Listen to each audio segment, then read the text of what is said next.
So my big beef is this profit at all costs mindset in organizations versus the mission before money mindset, which is key to success in a security organization, just in all industries, really. The alternative is if I take time to get to know my audience and apply insights to strategies and tactics and do things more authentically, double down on the longer term plays, which down the line are going to provide exponential growth. Like it'll take a little bit of time to take off, but it'll provide exponential growth versus the linear incremental growth. There's a fear of harming those short-term earnings if I do that, or negatively affecting the investors' perspectives of the brand, which causes a lot of anxiety. Welcome to Audience First, a podcast for tech marketers looking to break out of the echo chamber to better understand their audience and turn them into loyal customers. Every week, Danny Wolf has brutally honest conversations with busy tech buyers about what really motivates them, the things they hate that vendors do, and what you can do about it. Get access to practical information on how to build authentic relationships with your audience. Listen to and talk with your buyers, and apply real customer insights to your strategies and tactics. You owe it to the world to unmute your mic. Are you ready? Welcome, everybody, to What's the Problem, the show that explores problems that practitioners, buyers, and cybersecurity professionals face in today's world. Today, we are very fortunate to have Danny Wolf join the show. Danny, say hello to our listeners. Hello, and thanks so much for having me on the show. I think this is show number 2 that you all have invited me to, so I'm super thrilled, and thank you for that. I know you are a longtime listener, second-time caller, so we're excited to have you not just on Tea Time for Tech Marketing Leaders, but also on What's the Problem. Cool. And getting into not the problem yet, but our first question, as we know, is always, Danny, why are you qualified to talk about security? Wow. I'm not sure I'm qualified to talk about security. Totally suffering from imposter syndrome right now. But I think if anything, well, first and foremost, I've been in security for about 4 years as a cybersecurity marketer, working on the vendor side. Secondly, if anything, I've dedicated the last, I don't even know what, better, like about a year or two, really trying to become as obsessed as possible with the buyer and get as close as I can with them. So that's me literally just taking the time to interview them, understand what makes the practitioner and the business decision maker in security tick, what pisses them off that vendors do, trying to establish a genuine and authentic relationship with my audience, because I think that's a huge differentiator as a marketer or a salesperson. If you're in sales, I really have a genuine curiosity to understand them, to get as close as I can to them, and to become as literate as I can in security. I think it starts there. So my hope is that I'm qualified. I think I am, but I think you agree. Otherwise, I wouldn't be here. So that's about it. Absolutely. And I think a little known university by the name of Stanford University also you earned a certificate from them, not on the topic of cybersecurity specifically, but within the world of human interaction and computer science. Yeah. So first of all, Stanford was my dream school when I was in high school. I didn't get in. So it was my dream to somehow have a connection to Stanford. I was raised in California and I really wanted to go there. And I about a decade ago, I stumbled upon, the value of user experience as it ties back to technology, and it ties back to just general customer experiences and the way we do things digitally as a marketer. And I noticed they had a certification program there, and I said, yeah, I got to do that. I thought it was super valuable to me. I'd love to redo some form of that kind of certification, because that was 10 years ago and things changed so rapidly that some of the theories there and the tactics are refreshed now. So Awesome. Well, you mentioned the word curiosity earlier, and I think myself and our listeners are curious. Name a problem in the security world. Let's talk about it and get kind of curious. Okay, so prepping for this call, by the way, I have a list of maybe 101 problems.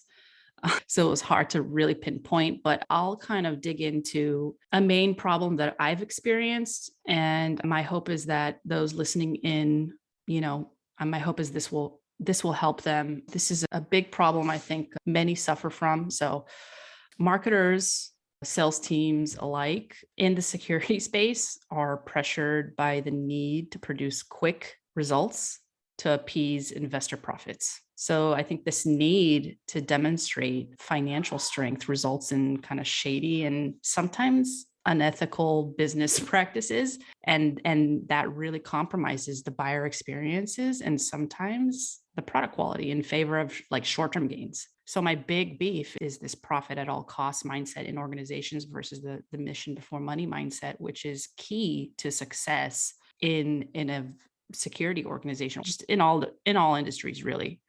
The alternative is if I take time to get to know my audience and apply insights to strategies and tactics and do things more authentically, double down on the longer term plays, which down the line are going to provide exponential growth. Like it'll take a little bit of time to take off, but it'll provide exponential growth versus the linear incremental growth.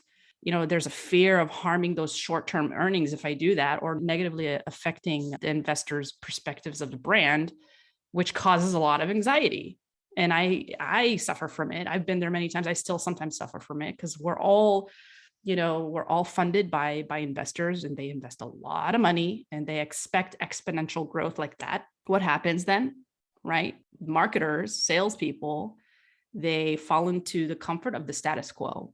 They fall into the comfort of just routines, day-to-day habits that after a while don't feel like bad habits. They're just the way things are done. And marketers continue to talk to marketers about the way things are done, and not many challenge that status quo. And so we focus on these trivial tasks at the expense of the audience's experience. This is why I'm doing what I'm doing, why I'm trying to become more customer obsessed. In the past, I've suffered and I've fallen into the trap of the law of triviality, and I didn't make time, or I was hesitant to approach customers or the audience and show a genuine curiosity to get to know them.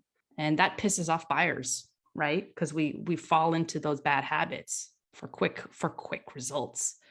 It's a big issue. And failure to get close to the practitioner or the business decision maker in security in any industry, really, it causes those blind spots in the organization, and we're working against what investors and our managers want in the first place, right? Blind spots, what are those? They're just, if anything, the biggest blind spot is just lack of insight. Getting access to those insights is your differentiator. So in the end, that just causes companies to lose touch with what really brings value to the organization and the customer and the audience. That to me is a huge fundamental issue. I can imagine that on the product and the engineering side, what you're saying is probably being welcomed with everyone's doing the wave and they're jumping up and down, because there's always this friction between sales and marketing to actually promote and sell the product. And not all organizations have this issue, but I've certainly spoken to some who have that issue around sales and marketing are saying things that we can't do or that aren't possible or that are 2 quarters away on our engineering roadmap or, whatever. And I can imagine in the experience you just shared that by being authentic and understanding the buyer, the word honest and transparent also comes to mind. Being honest and transparent around here's where we are today, here's where we'd like to go, but that doesn't exist yet. I've never met a product leader or an engineering leader who loved it when sales and marketing promised something that actually wasn't quite ready or wouldn't be ready or fundamentally was going to change a roadmap that we on the marketing side didn't even make in the first place. So this is probably being met with, a raucous cheer. I hope.